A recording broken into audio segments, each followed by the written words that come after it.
Okay, let's zoom out here and take a quick 10,000 foot view of who Maggie is. What was your entry point into pro sports? My entry point into pro sports probably started back in residency. So I went and did my sports residency at USC, and I was super fortunate. One of my mentors worked in a setting where he had a ton of pro athletes, college athletes, Olympic athletes, just really high level athletes. And so the first time I ever kind of was exposed to it, I went and shadowed him for a day, and it was my first time ever being in a room with multiple athletes working out at the same time, working out, rehabbing, training, et cetera. And so that was kind of my first experience being in the room with them. First experience actually working with them was a little bit through residency, but primarily going back, I worked at a private practice, Mayo Clinic back in Minnesota, but it's a sports setting. And I was fortunate to work with, various pro athletes there, and some of the Timberwolves were sharing in a facility with us, and so got to, do very small amounts there. So that was kind of the first taste of it. And I take it you liked it? I did. I didn't actually know if I would have wanted to do like the team setting at that point, but I liked being in the role where I could see a whole, different multitude of people, of athletes, recreational athletes, older individuals, younger. So at the time, I loved it, but I just didn't know for sure about the team setting. So. Okay. And how did you go? So residency at USC? Residency at USC. And then? Back to Minnesota, where I'm from. Worked at Mayo Clinic, sports medicine, and then was there for a little over 2 years and gotten the call from Orlando Magic about potentially coming on as a staff physical therapist, and took the interview and have not looked back since. So, and then started in Orlando, and then have been with the Clippers for 4 years now. And was NBA like always a interest of yours, or was it just kind of opportunity and you took it? Well, I played basketball, and I'm a huge basketball fan, and so NBA specifically, like I didn't grow up watching NBA a ton, but I just love the sport, and I love like working with those athletes. And so when I was at Mayo, I was fortunate to work with like a couple different teams and a couple different athletes that was extremely like engaging for me, and it was a really, really fun like just all the rehabs were fun. And so again, I got to mix my love for the sport with the athlete, and like in the rehab process, I just remember like I played one-on-one with one of them for part of his rehab, and I thought, wow, this is pretty awesome. So yeah, NBA was more of a passion probably than other pro sports, but yeah. Have you ever given any thought to another pro sports, or is it just, you know what, I'm happy in the NBA, like I'm good? Yeah, I've talked to someone about this recently. I think they're also different. I feel like you'd have to take so many steps back to switch to another pro sport, because like getting to know, like football, for example, it's obviously a different sport. The injured reserve process, completely different than basketball injuries. The types of injuries are completely different. So like to be in my role where I'm at now, I'd have to take a couple of steps back, obviously, to get to be in a different sport. But I think maybe NFL, I don't know. A lot of contact injuries. Yeah, there. completely different schedule, just totally different. How do you like the NBA schedule? Like let's talk calendar year. How do you like it for a calendar year? I like it. I like the summers being the off season. I like the timing of the season. I think is great. So I like that. It's a lot. It's a lot of travel. It's a lot of travel. And it's just a lot of like there's so many exposures that. There's challenges with that of 82 games. There's a lot of games, but no, I like it. And being at Manhattan Beach in your own personal time doesn't suck in the summer too either. I know, it's nice. Yes. So yes.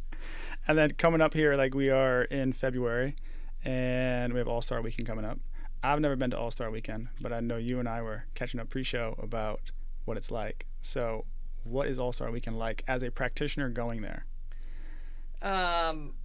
It's a super cool experience initially. Like it's obviously really rewarding for the athlete to be included in the All-Star Weekend. And so it's fun. It's fun to be a part of it, especially if you have a good relationship with that athlete. Just again, go watch them succeed at the highest level with some of the other highest caliber players in the NBA. Like that's a pretty cool opportunity. But it's a lot of like hoopla of just so much extra stuff, and I feel like if you go and you experience it once, it's pretty cool the first time, but you know, you don't need to go more than once, I don't think. How many times have you been? This is my third. What were the 3 cities you went to for All-Star? Charlotte, New Orleans, and then where am I going tomorrow? Salt Lake City. You can't even remember what day of the week is it? What city am I in? Where are we going next? Yeah, I get that. What was your favorite city for All-Star weekend? I actually thought Charlotte was pretty cool. It was, yeah, I thought Charlotte was cool. Charlotte's a good little city. It's like it's been growing quite a bit too.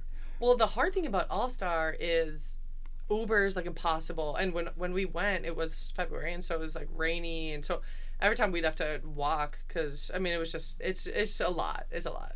So what, like, when you go to All-Star, aside, like, what are your roles and responsibilities when you go to All-Star weekend? Just be there for, you know, if a guy's dealing with an injury, obviously, like, kind of manage that. If they're going and they're completely healthy, I guess just offer support.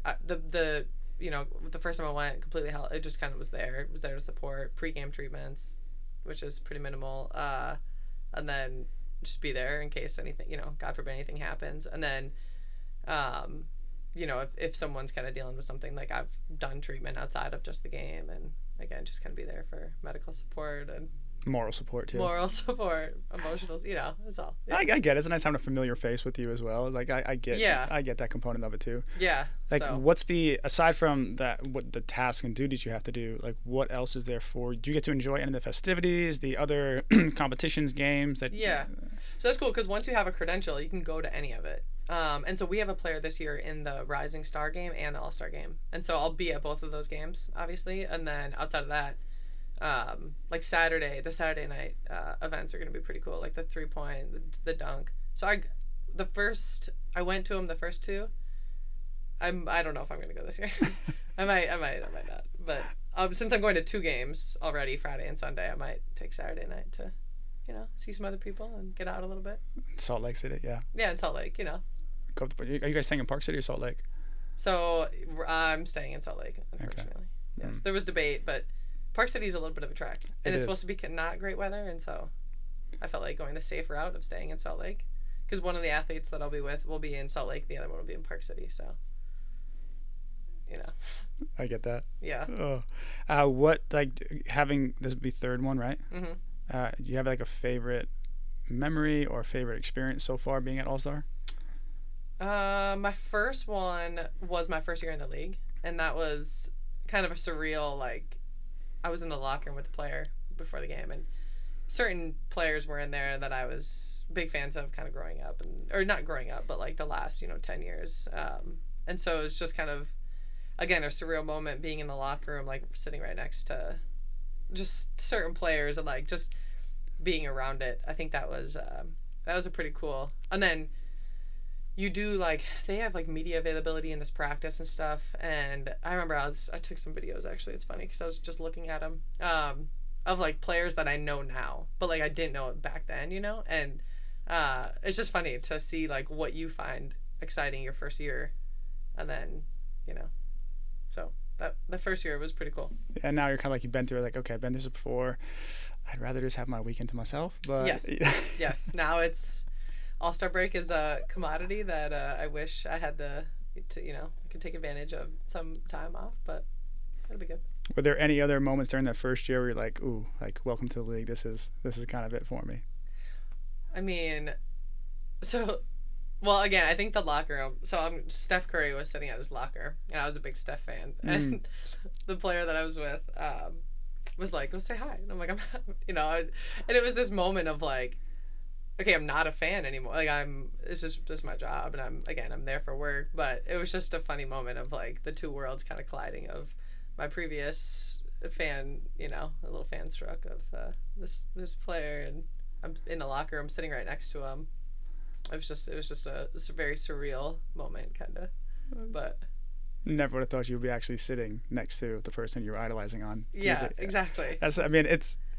I get like questions from like friends from home like that. It's like, oh, like what's so and so like? I'm like, I don't know. He's just a bro. Like he's a person, It's funny now because I look back at like, again, some of the videos I took my first All-Star, and it's like I guess that, I mean, obviously, and hopefully that once you've been in it long enough, like they don't seem different than the person's on the street, you know, because they're people. And but when you're, again, early on, and it's pretty exciting to see it all, it's funny to look back and kind of remember some of those moments. But now it's like, oh yeah, like these are just normal people. And so Yeah, basketball was not my sport growing up. yeah, It was not something that we watched. So like when I took a job in the league, I was like, sure. yeah, And then like, oh, like who's that? And like I remember like some like my coworkers like, yeah, that's so and so. How do you not know who that is? I'm like, I don't know basketball. yeah. Like I remember like I had a player, like his nickname for me was like, oh, like what's up soccer? I love it. And I'm like, oh, what's up basketball? And he was like, you know, like, for me it's like I've never like that. So it's just, it's cool to like, it's cool for you to be a part of that and like have that experience. But then also like the other side of it is, yeah, I'm just here. I don't know much about the sport, but I'm enjoying. I was gonna say it's probably better to be like that, where again you can remove, like, it is work and it's these guys are normal and they're humans, and versus like, you know, being a big fan of all of them.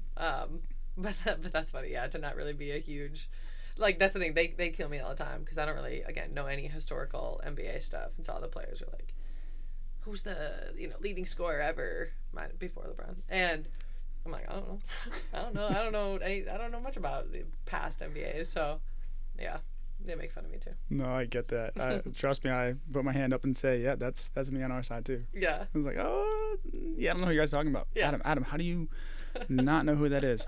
Guys, like, talk about, like, you want to talk about Ronaldinho, you want to talk about Pele, you want to talk, like, I got you. Yeah. I got you. But you want to talk about who's the top 75? I don't know 80% of those guys. Yeah, exactly. That's exactly how I am. Yeah. So. Have you enjoyed, so like you working in the clinic in Mayo and then you took the job in Orlando? It was never a goal for you to be in the NBA, but having been in there for how many seasons now? This is my 5th. So how has life been in the NBA for you? It's good. I love it.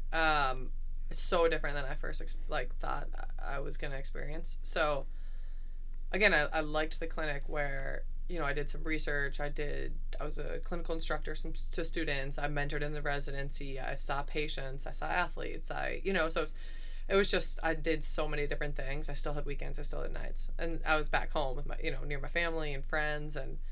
And so, again, when I took that initial job, I was kind of like, ooh, I don't know, focusing just in basketball and leaving family and not having nights, not having weekends, all that. And, you know, now being in it 5 years, it's just, we're so fortunate. Like you and I were talking about before, you're like the life and the opportunities that have presented me and us, and they've been amazing. And like, I've been able to travel places I never would ever have done. I've met people. I've just seen certain cultures, and I've just been exposed to so much more that I've grown a lot because of it. And then outside of that, you're working with some of the most elite athletes in the world and trying to help them get back to something super specific, you know, and do it at the highest level. So it's great. Again, much different than I originally expected, but now that I've been in it for 5 years, it's great. When you say it's given you so much and like opportunities you've had, we talked about a few of them earlier. Like, what were some of those opportunities? Oof. Just traveling with players. Like, I had never, growing up, I went to Italy with my family, and that was the only time I'd really ever like traveled abroad. And then the first year, I was super fortunate to go with an athlete to Greece, France, Amsterdam, Turks and Caicos, St. Bart. I mean, all of these places. And like this last summer, I was in Croatia, Turks and Caicos, and just amazing places. So things like that, where I would never be on a helicopter in Greece, flying from Santorini to Mykonos and staying in these amazing resorts. It's just, again, some of those opportunities you'd never have in your life, and you know, you get it pretty like somewhat regularly. And so it's kind of one of those things like, okay, don't take this for granted. This is, you know, take advantage of it. And so, yeah, some of those, the travel is definitely a highlight of my career so far. What was the helicopter ride like? I've never been in a helicopter ride as travel. I've gone on like the tourist side, yeah, but like, what was that like traveling as in a chopper from one island to the next? Oh my gosh. Well, Greece itself is gorgeous, and it's, you know, when you're going from island to island, some of the, just seeing like the water is so blue, and you're low enough where you can see everything, and you're just able to see all the different islands in Greece. Oh, it was amazing. A little scary.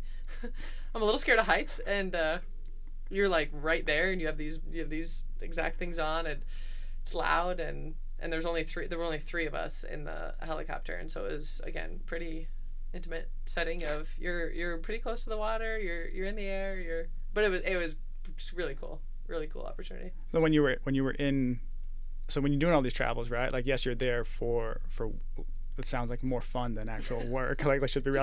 I'm hearing you talk about this story. I'm like, where's the work component of it? Like, why are you actually there? But like, to that point, like, when you do these travels, like, the NBA has been gracious where it gives a lot and also takes a lot. Mm-hmm. And like, this is one of the opportunities where it gives a lot for you. Yep. But like, when you're there, what does that look like from a day-to-day for you? Yeah, so each trip's a little different. The first trip I was referring to in some of those like tropical places, it's the athlete was alone with his wife, and so it was a pretty chill trip. I mean, we would do rehab. He was going through a couple different procedures that he had come out of, and so he was kind of like subacute phase of, we did pretty regular treatment and rehab sessions, and it was trying to get it in the morning. Sometimes it would be whenever it would come, we would do it, but it would try to be knock it out in the morning, and then either go explore with them or go explore by myself, and and then the end of the trip was him and some friends, and so that was a little bit different of an experience. Different timing of treatments, different experience.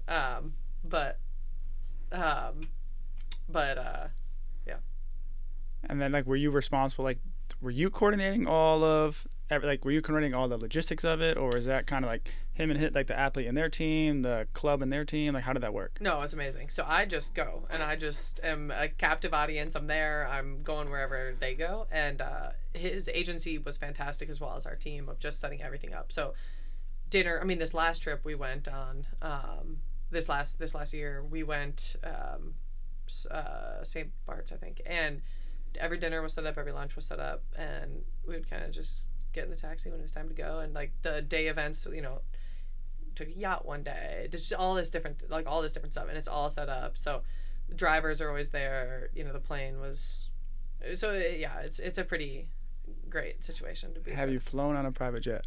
Yes. How wonderful is that? Amazing. How would you describe flying on a private jet? Amazing. Yeah, so it's just great. It's so convenient. Like, even, we fly charter, and it's extremely convenient. You literally drive to the plane, you put your bag, give it to your equipment guys, and you just get right up there.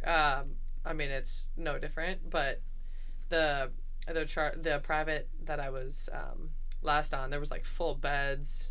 So there was full beds and back. There was a card table, there's big tables and stuff, and we actually did, like, there was like a video game monitor set up, and it was amazing. It was just a great experience. Did you play video games? Yes. Did you get your ass kicked? Well, we flew overnight, and it was a 9-hour flight, and so we stayed up everybody stayed up all night on the plane. There was like 10 of us, and so there was video games, there was TV, there was people sleeping, like some people were sleeping in bag or just laying, it was wild. So yeah, these planes are crazy. Yeah, I've only done it once, and the analogy I have is like, it's like Uber for planes. It's like oh, this plane just coming in. Oh yeah, just walk right on there. There's your ride, and you take it off. Well, and the pilots on this last one, a couple of us, again, it was like 3 a.m. We were all kind of delusional, and we all went to the front of the plane, and the pilots like led us in the cockpit, and they were showing us kind of everything, and like it was unbelievable. It was so cool. It was such a great experience. So they were just showing us all the gears and everything, and how the plane essentially flies itself, and it was pretty cool. The plane flies itself. So what is that? They were just Was the pilot just hanging out playing video games with y'all too? Pretty much. They were just talking with us. Yeah, it was a little concerning actually, but it was pretty cool. No, it was great. You just put it's like Google Maps. Just like okay, just go. That's essentially what it is. Yeah. You ever see the I have a player that notoriously will show this website that shows all the airplanes in the sky at one time. Have you ever seen that app? No. It's if you're afraid of flights, don't ever do this. Yeah, I was gonna say. But it's actually kind of scary, like how many planes are in the sky at any given one time, and it's wild to think that that's going on, and to think like a traffic controller is responsible for all of that. Is in charge. Yeah. No thanks. I need to get this out from you after this. I don't know if you want to. So then, like, are there any like work? So that sounds like all like rainbows and butterflies of working in this space. Has there been like any times that people that are interested in working in this space, like, hey, like this is the reality though too. Like it sounds great, like private jets, for sure. Travel sounds wonderful. Working with high level athletes sounds great, but at the same time, like, have there been consistent struggles or challenges you face in this space? Absolutely. I mean, even just starting with the schedule, there are so many nights that you land in a city at 3-4 a.m. and you have to play the next night, like if it's a travel back-to-back, and on top of that you have to think at a really high level, you have to act at a high level. Like I think one of the biggest challenges that I've faced is that it's like 0 to 100. You're kind of chilling, you're watching practice, you're watching a game, and you're just watching and hanging out, and then boom, an injury occurs, and all of a sudden you have to react, you have to think, you have to communicate to 10 different stakeholders at a very different level. You have to speak to management, head coach, you got to see if this player can return. It's just the amount of, again, the reactivity of, okay, you got to be on, and so now pair that with being super sleep deprived. You don't know which city you're in, you don't know which day of the week it is, you don't know which hotel room you're at, like forgot which hotel room you're in, and having to again perform at a really high level when it's not always the most conducive for your health and your emotional state is challenging for sure. And then I think just dealing with the political aspects of elite sport is challenging. There's a ton of money involved, there's a ton of decisions aren't always it's most of the time not black and gray, it's just, or black and white, it's just, there's a lot of gray, there's a lot of there's a lot of politics that there are certain days that those politics are a little more challenging than others, I think those are some of the biggest challenges, but I mean it takes a lot, it's a huge sacrifice. What do you do to remember your hotel room? Because I have my strategies. When I get my hotel car key, the envelope, I dial it on my phone. Oh, that's a good idea. There's numerous times that I got the next morning. You don't realize, like, that night you're like, oh, okay, here's my room.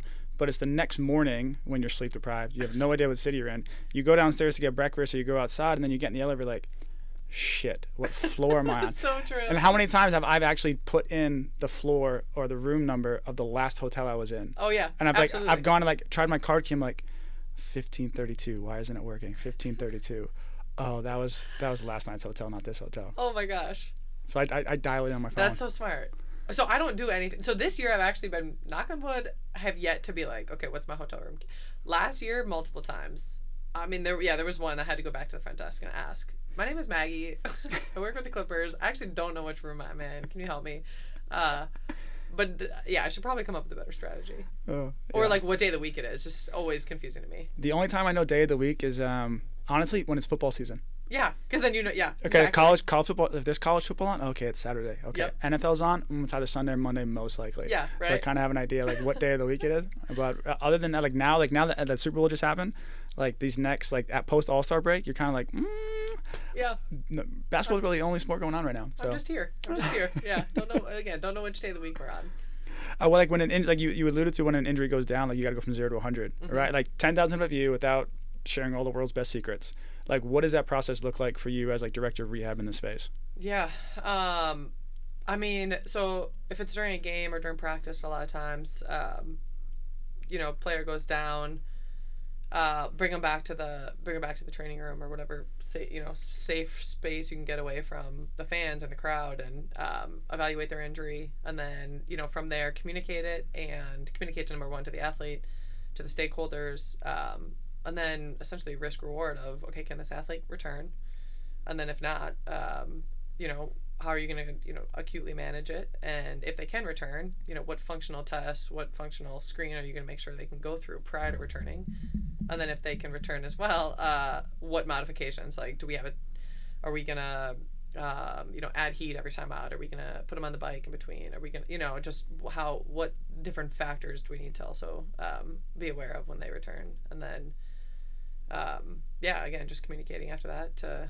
everyone about what's going on, and then if their status of the game, and so yeah, there's kind of a big process, and then yeah, just again trying to figure out, you know, initially the what the diagnosis is, and then, you know, from there trying to come up with a plan of care. But I feel like the first 48 hours when the injury goes down is the most hectic.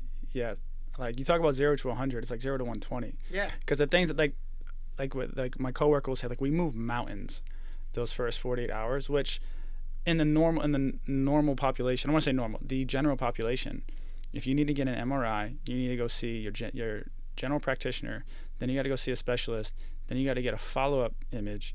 Like all that can take anywhere from 6 to 8 weeks. Yeah. We do that in a matter of 24 to 48 hours, and it's just like live and die by your phone. 100%. That's another, you asked about challenges before. I think family and friends understanding that aspect can be challenging, because say you have plans on you fly to Minnesota, that's where I'm from, fly to Minnesota, I have plans with my family, and all of a sudden the night before, a player gets hurt, and it's a relatively big injury.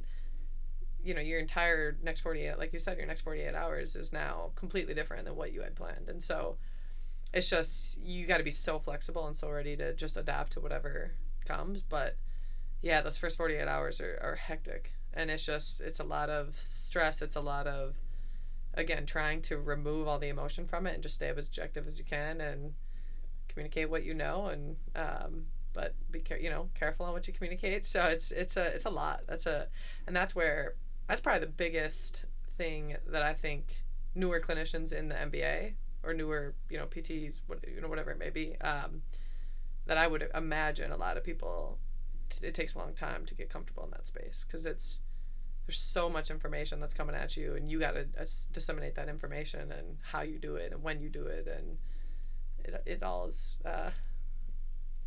very important. So it's a lot. It's a lot, and I think that's where, like you said, those that come into the space may struggle. But also, like for me, it's that is like the hardest thing that I have to do. For sure. It's how many people.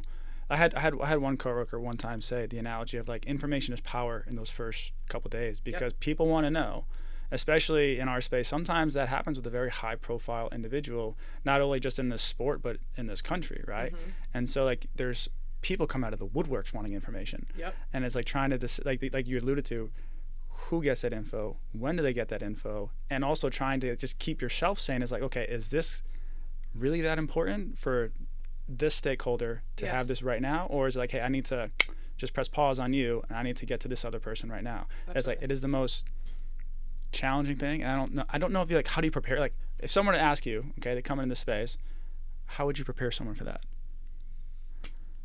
You're right. I don't know if you can prepare, other than just the experience of each one. You debrief after, you think through, you try to grow from every experience. I don't think you can prepare for that.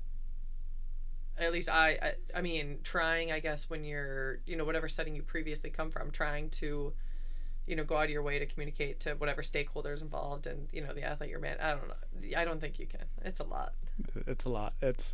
And I still, like, there's still, like, I mean, you've been in this, what, how many years you said? 5. I think I'm in the same boat, 5-6 years. And still, like, stuff goes down, like, oh, that's new. Yeah. Like, I haven't faced that yet. Exactly. Oh, I didn't realize this particular stakeholder. And when we're saying stakeholder, we're talking the gamut of agents. You got your own internal media. You have your front office. You have even some, like, the players have their own private entourage, performance personnel. Then you have all the people on your own internal staff that just want to help. But it's like coaches. Yeah. Like the expression I've had to adopt sometimes, like, hey, we just need to let it breathe. Like, let this breathe. Oh, for sure. Like, give this 24 hours. Like, let's just get everything we need first, and then, like, hey, like, we'll get you an update. I think that's one of the biggest areas that I would actually probably advise someone, and including myself, because I think it's still most challenging. I think that, like you said, the first 48 hours is the hardest part of the job, for sure. But my boss, and he always says, like, I mean, his biggest thing is don't rush. Just don't rush through the initial process. Don't rush to communicate things, because what you think you might know, or how you think something might react, an acute ankle sprain, you might say, okay, I think they're going to be fine to play, or play is tolerated. Tomorrow might be completely blown up, and all of a sudden now you're working backwards to, communicate differently than what and so just taking the time of giving it 24 hours, seeing how it's going to respond, and then you always know so much more after those 24, 48 hours of, what you're dealing with. So I think that's an important lesson that I've learned, and I think our staff has learned, and I think just that's super important, is just take your time. But then the problem is the age that we live in is you got the tweets that follow, and it's like, oh, such and such injury diagnosis is going to be out 3 to 4 weeks. I'm sorry, I didn't even. Where did this come from? Yeah, like, exactly. It's like now you're battling that external expectation, Yep. and then that's out in the universe, and it's like, Yep. Great. Well, yeah, and you're trying to, I say take your time and, wait 24 or 48 hours. But a lot of times, like, management might not want that. Coaching, everybody needs to do their job too. And so they need the most information. So I guess, again, just being careful on what you communicate, and, yeah, and just how you communicate, and the prognosis and the diagnosis and all of that it's such a hard process to go through. I think taking a deep breath and, yeah, trying to not rush is so important, but everybody else around you wants to rush, so it's a challenge. It's like you're driving with your hazard lights on, Yeah. and everyone else is in like the HOV speed lane. Like, yo, like, where are you? Come on, like, catch up with me. Yes, exactly. I like 10,000 foot view. Like, okay, we kind of like alluded to some of the injuries, some of the stuff that we have to deal with on a day to day. Like, what's your philosophy when it comes to rehab? I think it's a lot. It's multifaceted. Allowing the athlete to be a key stakeholder, like having a voice, but also driving it and making, allowing them to have comfort that, okay, you're in demand, like you're in command. Again, it's a partnership, but that you're confident in the process. And that comes a lot with patient education, or athlete education right away, like from the get-go, is, what they're dealing with, what to expect. And just communicating at a super high level. I think that's obviously first and foremost extremely important. And then mine just stays simple, like fundamentals: get strong, get more durable. Throughout the rehab process, I think historically physical therapists in general, not even just in sports, would, really allow for that injury to heal, but maybe not necessarily build enough of a callus around it to, okay, well, when they do need to return, like they're healthy throughout the rehab process, but now when they return, they might be at a risk because you didn't expose them enough, or you didn't build them up enough now where, again, when they return, that, they're durable and they can tolerate it. And so I think that's something big in my eyes, is just get the athlete to be able to tolerate more than what a game's going to demand, or just, again, build them up enough. And then I'd say, yeah, so keep it simple, communicate at a high level. What was another one I was just going to say? Stay objective. Because, again, there's a ton of different people that have opinions on it, and the more you can, and the athlete's going to voice certain things, they're probably going to have people in their ear. The more you can just stay objective and not argue philosophy, not argue subjective, and just, all right, well, objectively, this is what, X number is, and this is where we got to get you to, and just being able to work your rehab around that and framework, I guess. I'd love to hear the objectivity piece to it, because you and I both know there are, let's just call it 100 different philosophies out there, 100 different perspectives. 80% of them are trying to sell you something as a business too. Absolutely. So you got to weed through the noise on that. Mm-hmm. So like when you say keep it objective versus, arguing philosophies, the thought that comes to mind is like art versus science, mm-hmm. right? How do you balance the two? Again, I think, like, there's two ways, there's multiple ways to skin a cat. And that's where, again, I think all the different philosophies. Okay, what does the athlete have to get back to? What, like KPIs or key performance indicators does this athlete have to return to? And whatever way you want to get them to be able to check those boxes and be able to do it at a high level and repeated, you can do it as long as you're objectively getting them there. But so I think it's tough because, again, one philosophy might want to do it one way, another one might want to do it a different way. But as long as you can stay objective and research driven, but not research.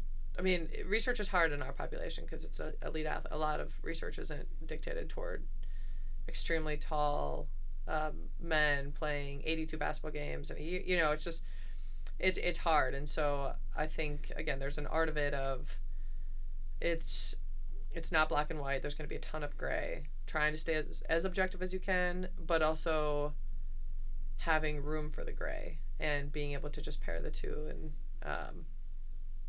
yeah, living in the gray space is hard mm-hmm. because most people want it black and white. Yeah.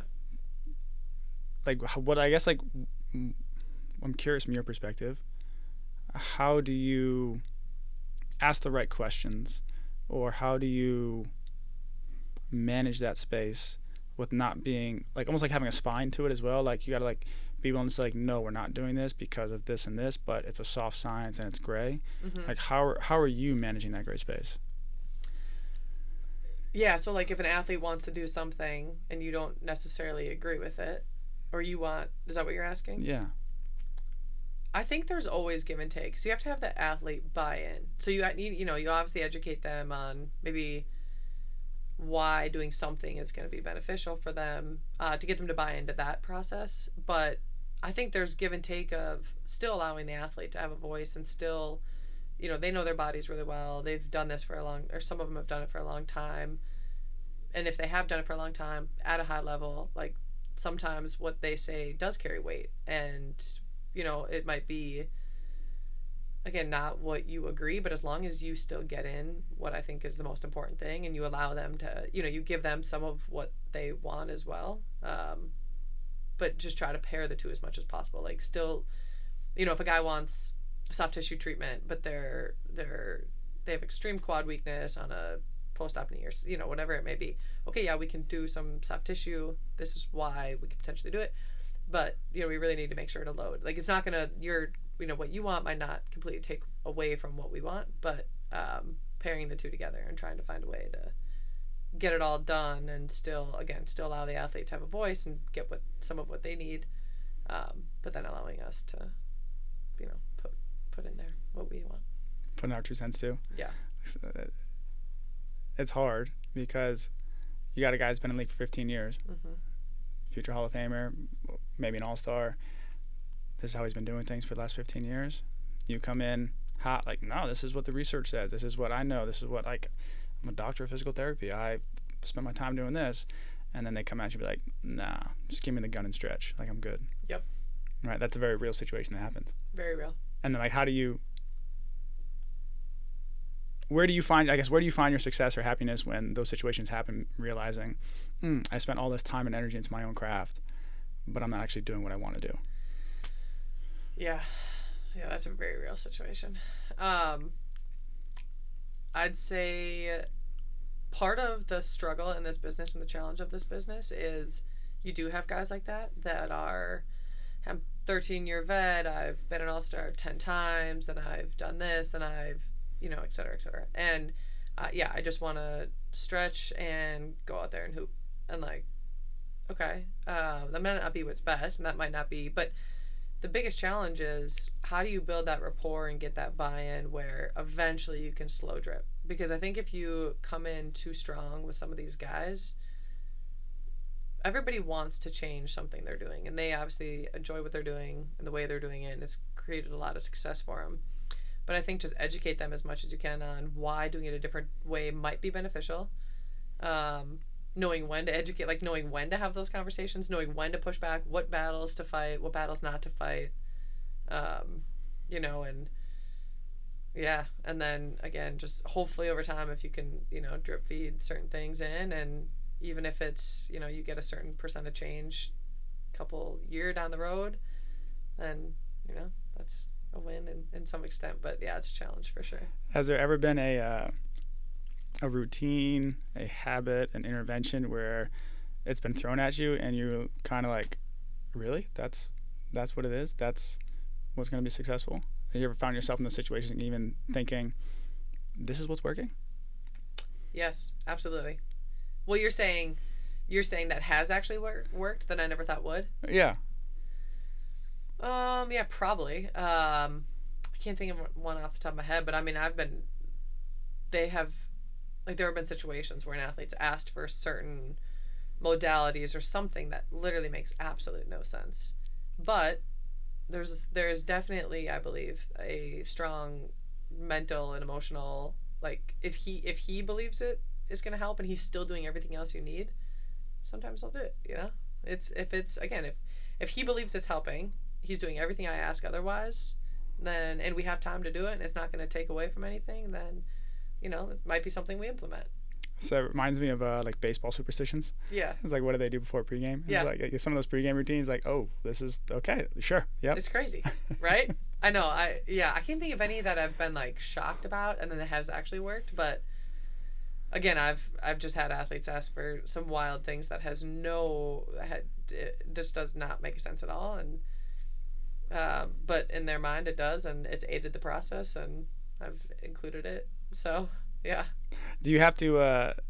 I've noticed a trend of, let's call it a third of the team or a third of the athletes are having external support for good or for worse. Some are because, hey, like the mentality is if I get traded, at least I have someone that knows what I was doing, or vice versa. They're just being pulled in a bunch of different directions and someone's trying to get a piece of their business. Yep. Like, do you have to manage any of that noise, or how do you manage the external support staff? For sure. Yeah, we definitely do, especially in LA. Because obviously a lot of gurus or a lot of specialists are located in Los Angeles. And so, you know, a lot of people want to jump on board with some of the athletes, you know, and offer whatever service, strength and conditioning, massage, you know, soft tissue, needling, anything. And so, yeah, we deal with that a lot. And it's funny because in Orlando, we really didn't. When I started there, we was just, and it was probably location, different roster, you know, a lot of different factors. But yeah, definitely had to. And it's good. It's been a fun process because it's a challenge at times. I mean, you know, you're adding more people and more cooks in the kitchen, and so more people to communicate with. I think messaging is so important to the athlete. So the more people now are involved in the messaging to the athlete, there can be challenges with that for sure. So I just think I'm fortunate to work with a couple of people that are external now that, you know, I've learned from. I think hopefully they've gotten some benefit as well, and actually built relationships with outside of just working with that athlete that I really respect them, and I appreciate all their work they do with the athlete. And, you know, I think the athletes trust these people for a reason. And so, you know, just building that relationship, trying to understand and trying to, you know, it's tough when you work for the team and not just that athlete, you know, and they work just with that athlete.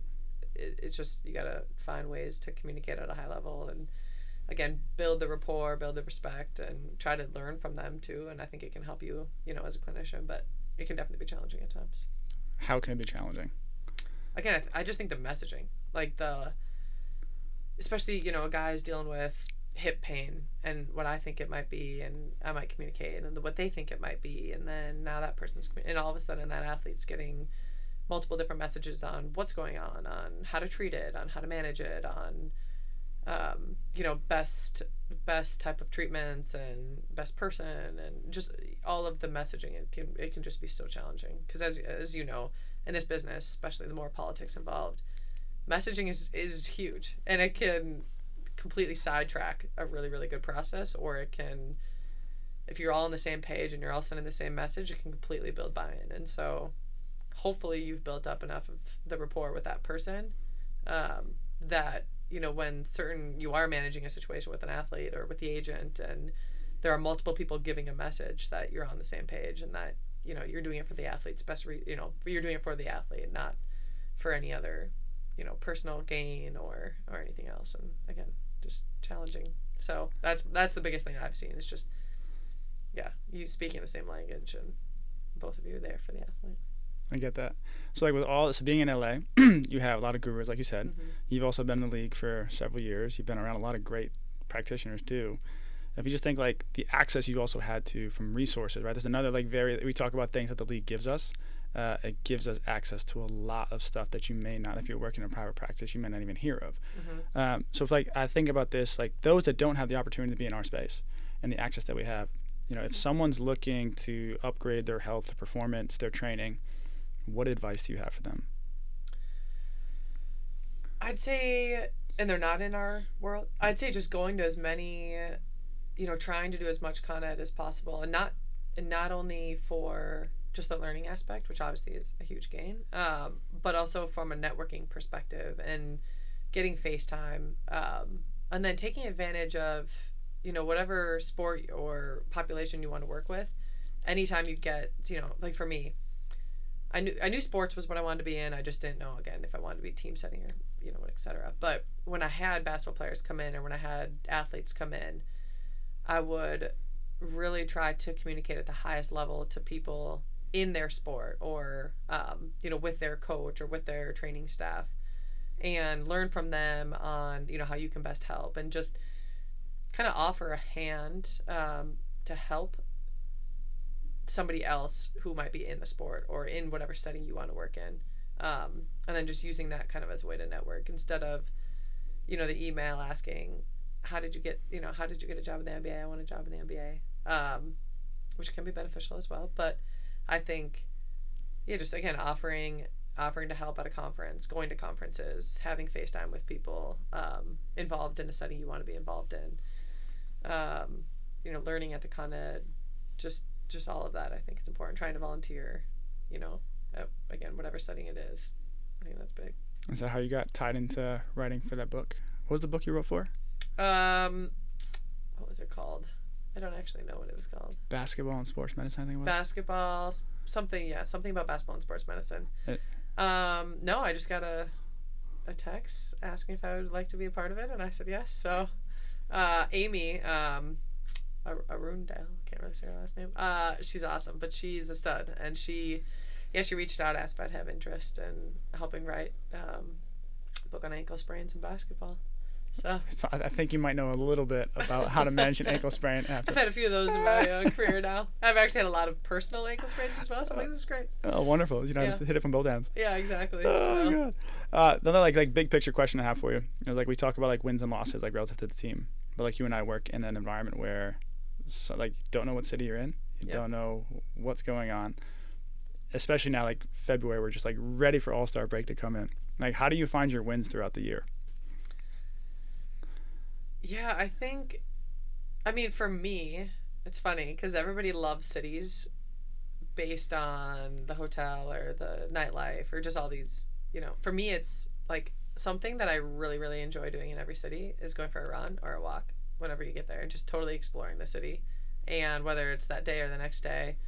And for me, that's been super fun. So for you, this podcast is awesome. Like finding little things like that where you can separate yourself from the job, and going to see family when you're in cities. And then I'm kind of I like to do things by myself sometimes. So I'll just run and try to go to a college campus and just run around, or try to go by a lake or water or, whatever it may be. But that's been a nice reprieve for me throughout the year. And then we do team dinners the night before all of the games. I think you guys did as well in Atlanta. But and so those are fun.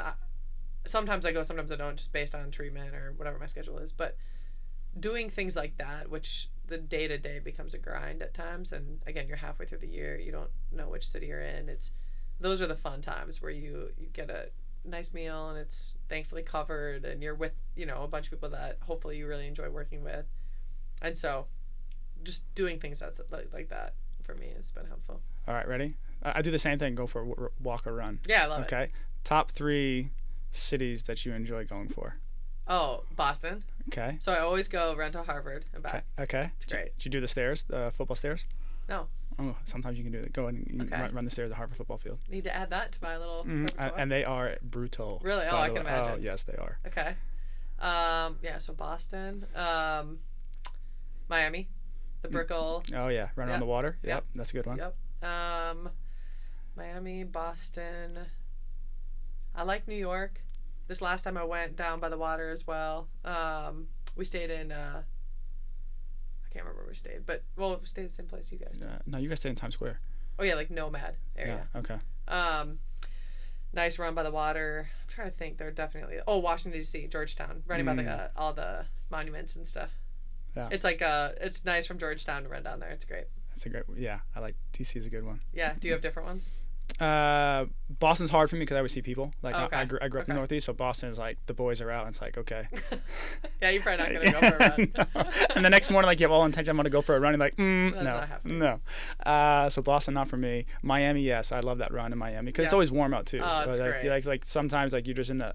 I'm blessed here in Phoenix. I always have warm weather. Yeah. But sometimes you're on those road trips, like I just need to get outside and Yeah. enjoy it. So it's wonderful there. Atlanta for me. Okay. Are you familiar with the Beltline in Atlanta? No. Okay, so I'll have to teach you this one. Yeah. So where you stay in Midtown? Yeah. Okay, so in Midtown you go towards Piedmont Park. Yeah, I went there last time. Okay, so if you go all the way through Piedmont Park, Okay. there's this walking bike path that then goes for I think now probably almost 10 miles, Really? and it just goes through the whole east side of the city, Okay. and it's my wonderful. It's my new thing now. So that's always a good one for me. It's also nostalgic because I used to live down there, so Okay. it's like oh there's my Yeah. old apartment, you know, kind of say that. Oh, there's my wife's apartment. Okay, cool. Oh, I love it. And then I said that other one that I enjoy. You know, I enjoy Denver. Oh, I like Denver too. Okay. I like running on like the little river right there. Mhm. So that's a fun one for me too. Yeah. But it's always a like a catch-22 because like you get back to the hotel like why are my lungs on fire? Yeah. And you're like oh I'm at Oh, 52. I'm in Denver. Oh, I'm Yeah. at really high altitude. Chicago is also a sleeper if it's nice enough. It's just tough because we typically go in like January, February. It's too windy usually. But by that lake, it's great. Mm-hmm. So that's a nice one. I like that. I like to run, walk. How about favorite like restaurant city vibe? Like you alluded to, the team goes for a dinner the night before a game. We used to do some teams do that, some teams don't do that. Mm-hmm. Do you have a favorite couple spots you like to go to, or cities? Ooh, food in Boston's the best. I'm a big Boston fan. Love Boston. Food in Boston's great. If you're gonna say Boston, you gotta say that like the right way. You gotta say Boston. Boston. I can never say that. No, don't have that. That's a great food city. Oh, New Orleans is a great food city. I'm not a New Orleans fan, a huge fan. Food is fantastic. Gumbo, jambalaya. Oof. Trying to think of where else. We always go to Mastra Steakhouse in Houston. That's a pretty good place. So yeah, Houston actually has some really good food spots too. I'm not like a huge foodie. No. No, I'm pretty low. Like, I can't eat anything, so it doesn't really. I'm not like a huge foodie. I got it. Yeah, but we're fortunate to get a lot of really nice meals. So Yeah. And it's again perks Yes, of yes, perks of for working. sure. It's those are the small wins. You're like, oh, okay. I'll never forget like welcome to the league moment for me. I remember year one. We played in San Francisco with the Warriors on a Friday night. We stayed over. Like I don't know, we're staying at the Ritz, right? You're staying. It's like I've never stayed in 5-star hotels like my whole life, and then you say, okay, like, I'm waking up in the Ritz-Carlton in downtown San Francisco. Wonderful. I could go walk around the city. Then I'm gonna get on a bus. I'm gonna, like you alluded to, I'm just gonna drive on the bus on the tarmac, walk on the plane. I'm gonna have a meal waiting for me on the plane. It's fantastic. And then I get off the plane. There's another bus waiting for me. Yep. I get to go to Houston, and then we're gonna go to another 5-star restaurant. And by the way, it's all taken care of, and you can order anything you want on the menu. And I'm like, this is quite this wonderful. is our life. This doesn't suck. Yeah, the first time that, I mean, when we experience it, we experience it with a bunch of like-minded or like people that also experience it every day. So it doesn't necessarily like feel like you kind of get used to it, which is bad. But this last year, my brother and my sister-in-law came to a team dinner of ours, and I told them, yeah, you can order anything, and then we did some things, and they got to meet a bunch of staff and players and my friends and my brother after was just mind blown, like just the world we live in. And I think that to me too was like, oh yeah, wow, this isn't normal day to day. This isn't, and we get to experience it, and it's pretty awesome at times. I have a close friend back home in Boston. We just played in Boston, and he's like, there's a player on the team he's a big fan of, and like I'm like, he's like, can I get a photo? I'm like, wait. Why do you? Oh, I forgot like who this person is, and Yeah. like you want. And then there was like another celebrity that was hanging out, like post game, like Yeah. you get the post. Yep. There's another celebrity that came over. He's like, he's like elbowing me. He's like, hey, like, can you? Yeah. And I'm like, yeah, sure. Like we can go up there. And you just don't Yeah. think about these things, and then you realize, oh, you gotta almost take a step back and think, oh, this is really cool. Yeah, this is an amazing opportunity that we just live in. Yeah. It's like almost like a little bit of a fantasy, somewhat. Yes, yeah, you definitely forget about it sometimes. I think like the phrase that comes to mind, like Kanye's like dark and twisted fantasy. Yeah, seriously, that's a great way to put it. That's a great way to put it. And like is sports like for you long term, or like is there like another echelon after this that you think you could see yourself in? Yeah, I think sports in some capacity for sure. It's a tough lifestyle. I I don't know. I don't know the average longevity of, I guess, physical therapists or medical staff, but and I don't know how long I want to do it, but right now it's great and I love it, and I've again continued to grow, and I get excited to go to work every day, and that's extremely rare. So for me, and sports, I think is a big part of that. Like being able to watch the sport. I play pickup basketball with some of my coworkers. Like I enjoy treating basketball players. You know, I just enjoy the environment so much and the sport that I think it's definitely something I'll be doing for a little while longer, if not a while longer. But I don't know how long. But yeah, I love the sport setting, and again, just working with people in such an elite sport, and just so many things. You know, there's so many differences you can make, even if they're small, but that actually make a pretty big difference in their day to day and their career and their life. So it's fun for me. So those little small things that you do along the way. Yeah, like pick up their food and deliver it to their room. You know, the menial tasks that you don't necessarily. Somebody handed me a pair of shoes today to put in that. I was like, "Did you just hand me your shoes?" He's like, "Oh shoot, my bad." I'm like, yeah, you just handed me your shoes. Mm-hmm. That's what I'm doing right now. Yep, I get that. Speaking of like enjoying the space, we were both in the bubble, the 2020 NBA bubble. What was that experience like for you? It's funny. A lot of people hate. I mean, the bubble has like horror stories of people like being traumatized. For me, I actually had COVID leading into the bubble, and so I came, I think, 2 to 3 weeks later than everybody else. And I had it really early on when I was completely quarantined. I lived in a 1-bedroom apartment by myself, so I didn't really see anyone for like a month straight. And so for me, going to the bubble was kind of like I was let loose. Like it was my first person I ever saw was literally walking into the bubble. Was like seeing people for the first time, because I think I flew with an athlete, and we flew private, so we didn't fly. So literally just hadn't been exposed to people in a good month. And so for me it was a little overwhelming at first, but then it became kind of a fun. For me, it was fun. Certain days, of course, but it became a lot towards the end. We made it to, I think, second. That was the year we made second round, and so yeah, we were there. I think 85 days or something, or maybe something like that. And there was a lot of good about it. I mean, it was super convenient. You get to know, I think you and the staff as well as the players got to know each other extremely well, because you're around it. You literally can't escape. You know where to go. And so it's funny because you get to know staffs from other team too. Like I remember in the morning I was in the main hotel, and every single morning you'd see the exact same people running in this 1 mile loop, and you started making small talk and you started becoming friends. I actually have friends with people from different teams who I still communicate a lot with. Just that it came from the bubble of seeing each other and learning from others, and being able to sit down and go to dinner with others at the one restaurant we had on campus. And so from a professional perspective, I thought it was actually a pretty good area. It was a pretty cool opportunity.